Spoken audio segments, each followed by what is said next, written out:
Hi everyone, welcome to episode 6 of my chapter by chapter for From Below by Darcy Coates. I'm Di and this is my audio only reading vlog for this book. Today I will be reading chapters 41 through 48 and sharing my thoughts with you along the way. Due to the nature of this reading vlog, there will be spoilers, so if you haven't read these chapters yet, I suggest that you not listen to this recording until you have. So, chapters 41 through 48 today. Really interested in getting into these chapters because of what had happened in the previous chapter at the very end. Like I mentioned in the episode before, it seems like the ship is starting to come alive. I'm very interested in that theory that the little bits of whatever oxygen or whatever is being released by the divers is making the ship come alive.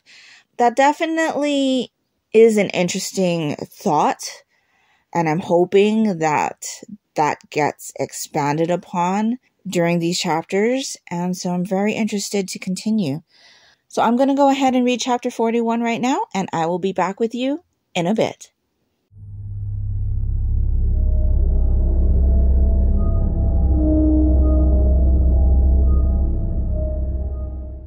So I just finished chapter 48, and finally things are happening in this section.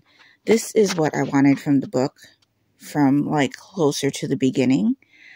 I'm definitely more interested in what's going on, like it's keeping my interest, which is good.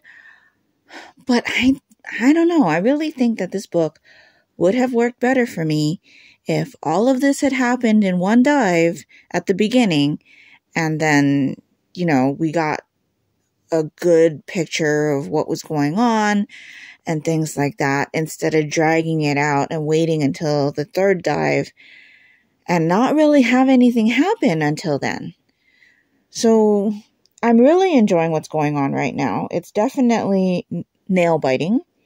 But of course, we ended in a section where things are really happening, and so very interested to get back to Vanna and Aiden and see what they're up to, because these chapters, I feel, were mostly Cove and Roy. I mean, we got a little bit of Vanna and Aiden at the beginning once things were starting to happen, but I don't think we checked in with them hardly at all, if any, during the chapters after the body started coming back. So yeah, I'm very interested to see how they're going to get out of their predicament, because if I'm not mistaken, we left them in a storage room that was kind of blocked off. So yeah, very interested to get back to them. Of course, I'm interested to continue with Cove and Roy and see what they come up against as they try to exit the ship. I am really enjoying what's happening in these sections. One thing that did cross my mind while I was reading was a question as to why they weren't communicating verbally as much. Like, I get that there are like kind of issues with the comms, but you'd think that they would, like, I don't know, talk to themselves, if anything.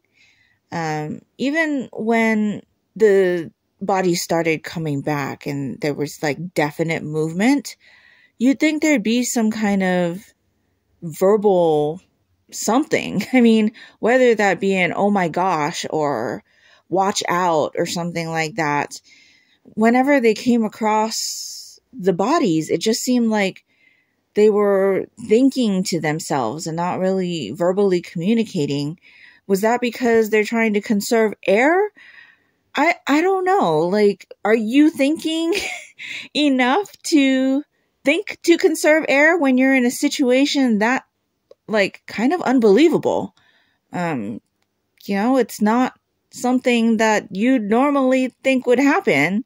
I mean, and we even see that with Sean as he finally gets the communications from top side working and starts to communicate with Cove. So yeah, I don't know. That's just something that kind of crossed my mind throughout these chapters once things started to get going, was why they weren't communicating more verbally. Even if just to remark to themselves, I thought it was kind of odd that they didn't do that. So, yeah, very interested to see how this is all going to play out. I don't think I have much more to say about this. I was kind of shocked as to what happened in the chapters that we get from the past, like what happened with Fitz. I don't understand. Like, are we just thinking that everybody's just not in their right mind at this point? It does seem like Swain, I think Swain was his name, does seem to still have his head on his shoulders. But even now, it seems like after his encounter with the captain, seems like maybe he might be leaning more towards not being so fine. And then we have, what's his name? Fitz's friend, Harland. He seems to still be in his right mind as well, but kind of in a sense where he just feels like he can't really do anything anymore. At least that's the feeling I'm getting from him. So we have at least two people that we've been encountered with that seem to still have sound minds. So, yeah, I think in one of the scenes with Cove and Roy, we did come across Fitz, right? At least that's the impression I got, that it was Fitz. But anyway, I think those are all my thoughts on these chapters for right now. Let me know what your thoughts are on these chapters down in the comments below. Did you think it was weird that they weren't communicating verbally with everything that was going on, even if their comms units weren't working as well? What did you think of these chapters? Are you enjoying what's happening right now? Is it like something that you were expecting? Did you enjoy the slower pace of this book from the beginning, or are you like me and would have appreciated things to move more faster and get more of a detailed look of what's going on, rather than having all of this happen pretty close to the end of the book? Like, there are not many pages left. And so, yeah, let me know your thoughts. And if nothing else, and you'd just like to let me know that you were here, if you could leave me that ocean emoji down in the comments below, that would be greatly appreciated and would really help me out.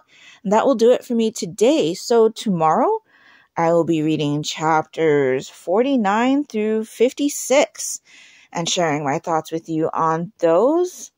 And until then, I hope you're all doing great. I hope you're all safe and healthy. And until next time, take care and smile always. Bye.